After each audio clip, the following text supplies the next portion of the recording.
400 जुलूसों के परमिट, 350 जुलूस सुन्नियों के हैं। ये पाकिस्तान है भाई, ये तकफीरियों ने अपना पैसा जाया किया, ये मौलाइयों का मुल्क है। ये जो काफिर काफिर के नारे लगा रहे थे, इनके पैसे जाया हुए, इन्होंने इतने पैसे अपने खराब किए, कुछ भी नहीं हुआ हमारा। जी, जो लोग तमन्नाएं रखते थे कि मजलिस बंद हो जाए, जुलूस बंद हो जाए, वो मनो मिट्टी के नीचे दब गए, कीड़े उन्हें खा रहे हैं। हम तो आज भी चौक पे मजलिस कर रहे हैं, हमारे यहाँ कोई मुश्किल नहीं है। और फिर मैं ये बात फिर तकरार कर रहा हूँ कि मजलिस आज़ा में कोई भी आके बैठ सकता है, सबके लिए है। इसमें मुझे हक नहीं पहुँचता कि मैं सुन्नियों की दिल आज़ारी करूँ, मुझे हक नहीं पहुँचता मैं किसी की भी दिल आज़ारी करूँ। हम तो अली के मानने वाले हैं ना। मौला अली ने तो गैर मुस्लिमों के लिए भी दरवाज़ा बंद नहीं किया, किसी के लिए दरवाज़ा बंद नहीं है। लिहाजा दरे हुसैन पे मिलते हैं हर मिजाज के लोग। जी, शायर कहता है दरे हुसैन पे मिलते हैं हर मिजाज के लोग, ये दोस्ती का वसीला है, दुश्मनी का नहीं। और मैं सुन्नी भाइयों के लिए गुजारिश करूंगा, खबरदार ये मत समझिएगा कि ये हमारे पास कोई ऐसी चीज है कि जो आप नहीं ले सकते। नहीं, आप को किसी ने नहीं रोका। और फिर शायर 2 मिसरों में और कहता है कि ये किसने कह दिया कि हमारी है करबला, ये किसने कह दिया कि हमारी है करबला, हक बात तुम कहो तो तुम्हारी है करबला। सलवात पढ़ेंगे। ये जोड़ने की जगह, अल्लाहुम्मा सल्ली अला मुहम्मद व अला, ये करीब करने की जगह है, ये मिल बैठने की जगह है, ये बरकतों के लिए ना। अब मसला इस घर में मजलिस हो रही है, बज़ाहिर इमाम बारगाह नहीं लग रहा, ये इमाम बारगाह नहीं, ये घर है किसी का, मेज़बान का घर है, बानी का घर है मसलन, तो या दोस्तों में से किसी दोस्त का घर है, तो जी बानी का घर है, तो ये घर में बरकत के लिए हो रही है ना जी। अहले बैत का जिक्र होगा, कुरान की तफसीर बयान होगी, मौला हुसैन के मसाइब पढ़े जाएंगे तो बलाएं दूर होंगी, परेशानियां दूर होंगी जी, हाजात पूरी होंगी, मरहूमीन की मग़फ़िरत होगी। तो ये तो कोई भी कर सकता है, कोई भी कर सकता है। अज़ीज़ान गिरामी, मुझे और आपको अल्लाह का शुक्र दूसरों से ज़्यादा करना चाहिए, इसलिए कि हम जिस दरवाजे पर बैठे हैं उससे अच्छा दरवाज़ा नहीं है। दुनिया कहाँ बैठी है मुझे इससे गरज नहीं है, मगर जहाँ हम बैठे हैं वहाँ से जन्नत का रास्ता बनता है। दुनिया कहाँ बैठी है मुझे इससे गरज नहीं है, मगर हम जहाँ बैठे हैं उनके पास जन्नत की ऑनरशिप है। यानी अहले बैत के फर्द के पास जन्नत की ऑनरशिप है। अहले बैत का बच्चा जन्नत दिलवा सकता है। बल्कि मैं और इससे बड़ा जुमला कह दूं, दुनिया के मोतबर तरीन लोग अपनी जन्नत का यकीन नहीं रखते, अहले बैत हमारी जन्नत की जमानत देते हैं। ऐसे साहिबान इख्तियार लोगों से हमारा ताल्लुक़ है। इस पर मैं और आप जितना अल्लाह का शुक्र अदा करें इतना कम है। लिहाजा यहाँ अब सिफात बयान हो रही है, किसकी? आखिरी ज़माने में आने वाले मोमिनीन की सिफात।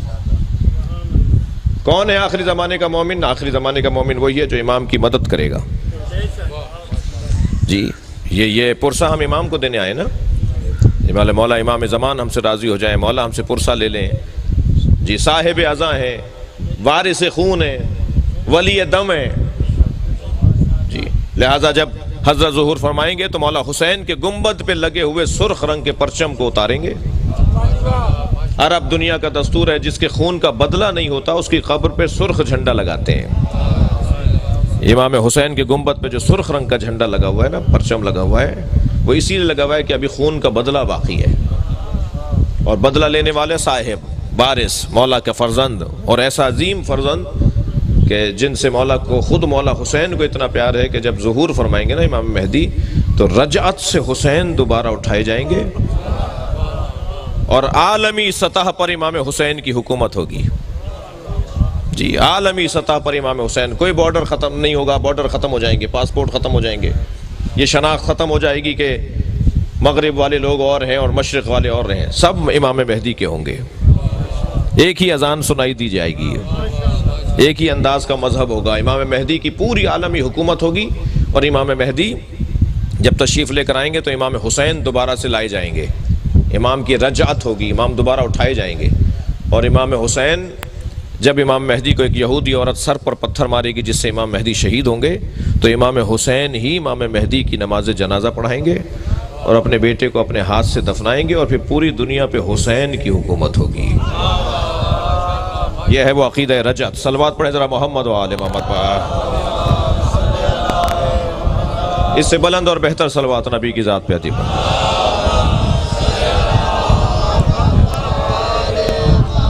लिहाजा अब इतना आइडियल दौर, इतना पसंदीदा दौर, इतना बेहतरीन माहौल कि जब इमाम हुसैन के हाथ में पूरी कायनात होगी।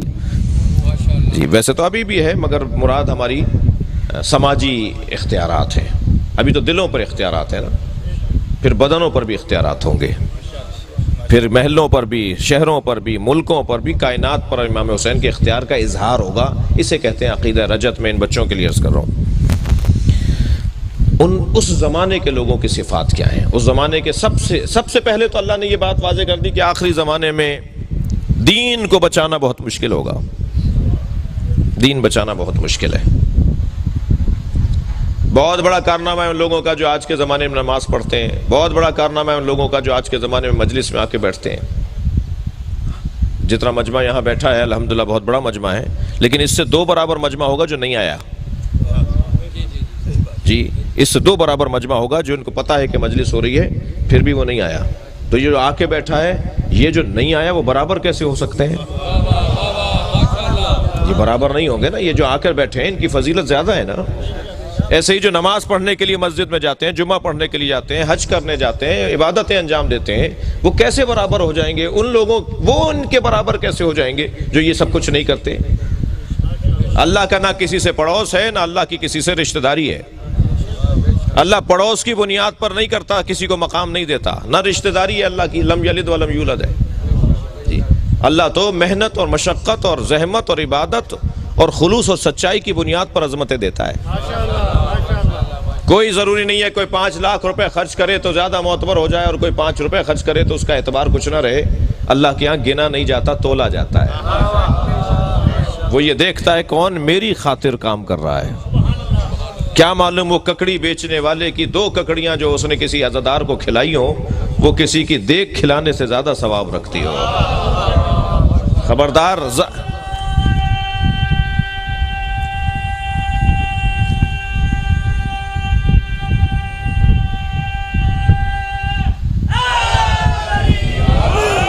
मुझे जाहिर की बुनियाद पर फैसले नहीं कर रहे, जाहिर को देखकर। खबरदार, जाहिर पर फैसला नहीं होगा, बातिन पर और खुलूस नीयत पर फैसला होगा। और जो मेरे हाथ में नहीं है कि मैं किसी का फैसला करूं, क्या मालूम वो सच्चा हो और मैं सोचा हुआ हूं कि सच्चा नहीं है। वैसे भी जिस जगह हम बैठे हैं ना, थके हुए तो नहीं आप, जिस जगह हम बैठे हुए हैं ना, ये जगह ऐनक बदलने की जगह है।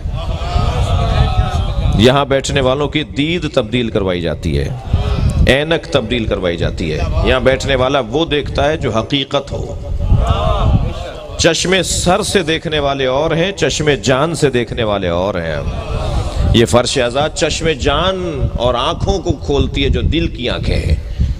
बसारत से बसीरत का सफर है जो आज़ादारी से नसीब होता है। ये फर्श आज़ाद पर बैठने वालों की दीद ही कुछ और है। मैं एक जगह से गुजर रहा था, रास्ते में सांप बैठा हुआ था। मेरे बढ़ते हुए कदम रुक गए। मैं सोचने लगा ये मूजी है, हमला करेगा।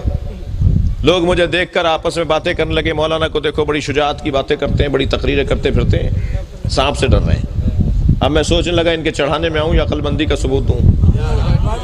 बहुत सारे लोग होते हैं ना, चढ़ा के गायब भी हो जाते हैं। अभी मैं खड़ा हुआ सोच रहा था कि एक छोटा सा बच्चा मेरे बराबर में आके खड़ा हुआ, कहने लगा मौलाना ये प्लास्टिक का सांप है। जब मुझे मालूम हो ना प्लास्टिक का सांप है, तो मैंने उसी पर पैर रखा, उसे कुचलता हुआ चला गया। मालूम यह हुआ जब हकायक रोशन हो जाते हैं तो इक़दामात भी तब्दील हो जाते हैं। जी, सारी दुनिया जिस यजीद से डर रही थी, हुसैन उसकी हकीकत को जानते थे। सलवात पढ़ेंगे मोहम्मद व आले मोहम्मद। हकायक रोशन होते हैं यहाँ। खबरदार, कपड़ों की बुनियाद पर किसी का एहतराम नहीं होना। खबरदार, गाड़ियों की बुनियाद पर किसी को मोतबर नहीं मानना। बड़े बंगलों की बुनियाद पर किसी को बड़ा नहीं मानना। हमारी तो अंदाज ही कुछ और है, हम तो लोग ही कुछ और हैं। हम पर अगर कोई गौर कर ले तो वो डबल PhD हो जाए। शियों पर गौर अगर कोई कर ले ना किसी यूनिवर्सिटी में जाकर, तो वो वो डॉक्टर हो जाए, हम पर गौर करने से डॉक्टर हो जाए। मौला की तो बात बहुत बड़ी है, बड़ी बात है मौला की। हमें समझने के लिए दानिश्वरियाँ चाहिए, दानिशमंदियाँ चाहिए, होशियारियाँ चाहिए, अक्लमंदी चाहिए। कहते हैं शियों की तो बातें अलग-अलग होती हैं, शियों की तो बातें नई बातें होती हैं, नए नए काम है शियों के। जी हमारी नई नई बातें, हमारे नए नए काम ही तो जिंदा रखे हुए हैं लोगों को। वो हम पे गौर करते चले जा रहे हैं और हम उसको समझते चले जा रहे हैं। जी मैं एक जगह बैठा हुआ था तो गुफ्तगू हो रही थी कि जब इमाम ज़ुहूर फरमाएंगे तो इमाम की उम्र 40 साल की होगी। मैंने कहा जी इमाम हमारे जब ज़ुहूर फरमाएंगे तो उनकी उम्र 40 साल की होगी। तो वहाँ एक साहब बैठे थे, कहने लगे क्या मतलब है, अभी विलादत नहीं हुई? मैंने कहा नहीं, विलादत तो 255 हिजरी में हो गई। कहने लगे जी मौलाना 1441 चल रहा है, 1440 चल रहा है, ये 1440 और 255 हिजरी 1150 साल हो गए। आप कह रहे हैं कि जो है वो 40 साल के होंगे, कहिए 1150 साल के हैं तो फिर 40 साल का क्या मतलब है? मैंने कहा नहीं, हैं वो 1150 साल के, मगर उम्र 40 साल पे रुकी हुई है। कहने लगे लो शियों की तो पहले ही बातें समझ में नहीं आती हैं, एक और नई बात आ गई जी। ना इनका मातम समझ में आता है, ना इनका जुलूस समझ में आता है, ना इनके काले कपड़े समझ में आते हैं, ना इनके अज़ाखाने समझ में आते हैं, ना इनका हाथ खोलना समझ में आता है। जी एक लंबी फहरिस्त है जो बातें समझ में नहीं आती, एक और नई बात। तो मैंने कहा जी ये आपकी उम्र कितनी है? कहने लगे जी 70 साल का हूँ। मैंने कहा कभी चेहरे को जाके आईने में देखिए। अल्लाह ने 70 साल पहले जब आपको माँ के शिकम से दुनिया में भेजा था तो सर के बाल देकर भी भेजा था और भवों के और पलकों के बाल भी अल्लाह ने माँ के शिकम से बनाकर भेजे थे। 70 सालों में अगर आपने सर के बाल ना काटे होते तो अब तक एड़ियों तक आ गए होते, मगर 70 सालों में कभी आपने भवों को नहीं काटा और पलकों को नहीं काटा। एक की उम्र बढ़कर बता रही है अल्लाह बढ़ाता है, एक की उम्र रुक कर बता रही है अल्लाह रोकता है।